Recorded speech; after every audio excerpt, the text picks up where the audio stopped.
दिल्ली के सराय कालेखां में मुठभेड़ हुई है। मुठभेड़ में बदमाश के पैर में गोली लगी है। कुख्यात बदमाश को पुलिस ने गिरफ्तार किया है। यहां से बदमाश के हमले में एसीपी भी बाल बचे हैं। बदमाश से पिस्तौल और साथ ही जिंदा कारतूस बरामद किए गए हैं। कई मामलों में फरार चल रहा था ये बदमाश और उसके साथ ही यहाँ पर अब आखिरकार इसको कब्जे में लिया गया है। कई मामलों में फरार था बदमाश, जिसकी धरपकड़ के लिए लगातार पुलिसकर्मियों द्वारा यहाँ पर कार्रवाई की जा रही थी, कोशिश की जा रही थी। अब दिल्ली के सराय कालेखां में मुठभेड़ के दौरान इसे काबू किया गया है और इसमें बदमाश ने भी उल्टा फायर किया है, जिसके चलते एसीपी बाल बचे हैं इस हमले में। और बदमाश के हमले में एसीपी बाल बचे, साथ ही अब बदमाश के पास से जिंदा कारतूस बरामद किया गया है, साथ ही पिस्तौल बरामद की गई है। आगे कार्रवाई जो है वो की जाएगी। तस्वीरें सामने हैं, ये वही इलाका है जहां पर ये मुठभेड़ हुई है और कई मामलों में फरार था ये बदमाश। कई मामले इस पर दर्ज थे। फिलहाल तमाम खुलासे होने अभी बाकी हैं।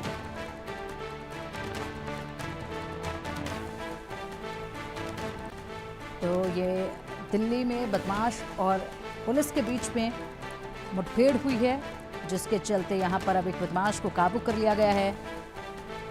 कई मामले इस पर दर्ज थे।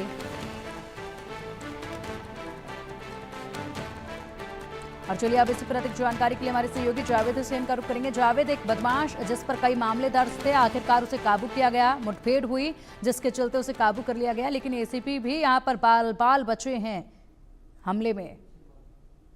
जी बिल्कुल, देखिए इंस्पेक्टर शिव कुमार जो कि दिल्ली पुलिस के स्पेशल सेल के तेज तर्रार इंस्पेक्टर रहे हैं और अब वो एसटीएफ साउथ ईस्ट की कमान को संभाल रहे हैं। और ललित एलियस नेपाली एक नामी बदमाश है जो कि एक डकैत भी माना गया है। वो कई साल वो जेलों में भी रहा है। उसकी एक इंफॉर्मेशन थी, उसको पकड़ने के लिए एक सीक्रेट इंफॉर्मेशन थी और दिल्ली के सराय कालेखां के पास बताया गया कि सनलाइट थाने की पुलिस और साउथ ईस्ट डिस्ट्रिक्ट की एसटीएफ की ज्वाइंट ऑपरेशन ने ललित एलिस नेपाली को पकड़ा है।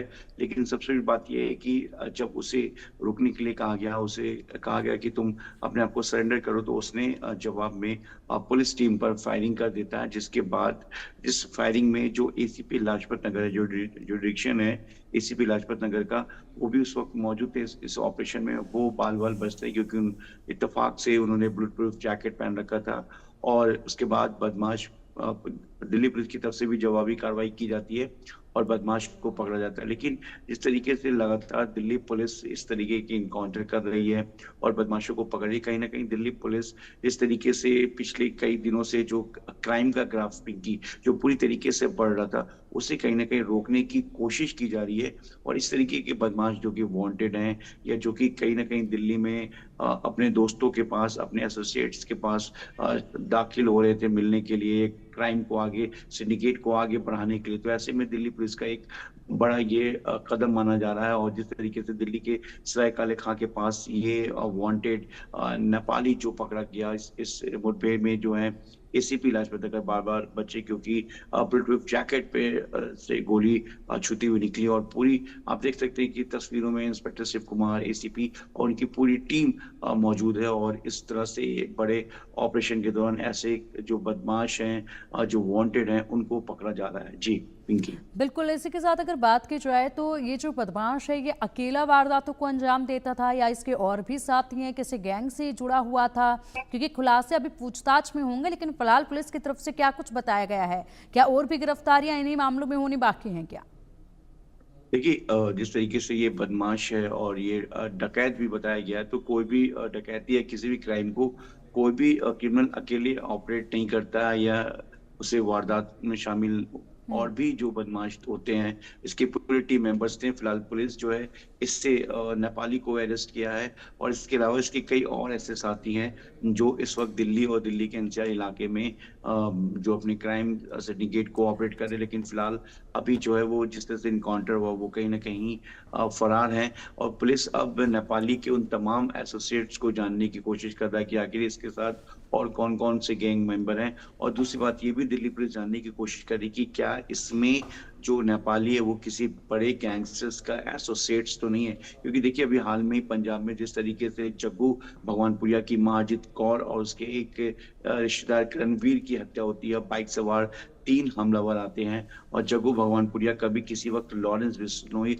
और गोल्डी बरार का जो वो साथी था, लेकिन बाद में सिद्धू मूसेवाला की हत्या के बाद से पुलिस कार्रवाई के दौरान जो है लॉरेंस गोल्डी जग्गू भगवानपुरिया से अलग हो गया। दिल्ली के बवाना इलाके में दीपक नाम के एक शख्स, जिसकी जो मंजीत महल गैंगस्टर्स, मंजीत महल का रिश्तेदार था, जो ठीक है। मंजीत महल इस वक्त जेल में है। तो ऐसे कई बड़े गैंगस्टर्स हैं जो गैंग वॉर दिल्ली में जिस तरीके से हो रहा है, ठीक तो है। इन तमाम चीजों को भी दिल्ली पुलिस अपनी तरफ से एग्जामिन कर दी कि क्या कोई इस तरीके के बदमाश किसी गैंग से जुड़े हुए तो नहीं है, या फिर वो किसी गैंग के लिए किसी कॉन्ट्रैक्ट किलिंग या किसी एक्सटॉर्शन को तो अंजाम नहीं देने वाले। तो इस तरह की एक बड़ी कार्रवाई है दिल्ली पुलिस के लिए। जी बिल्कुल जावेद, और फिलहाल आगे की कार्रवाई पर भी आप नजर बनाए रखिएगा। अपडेट आपसे हम लेते रहेंगे। फिलहाल के लिए बहुत शुक्रिया आपका इन तमाम बड़ी जानकारियों के लिए। और चलिए अब देखिए, जुलाई में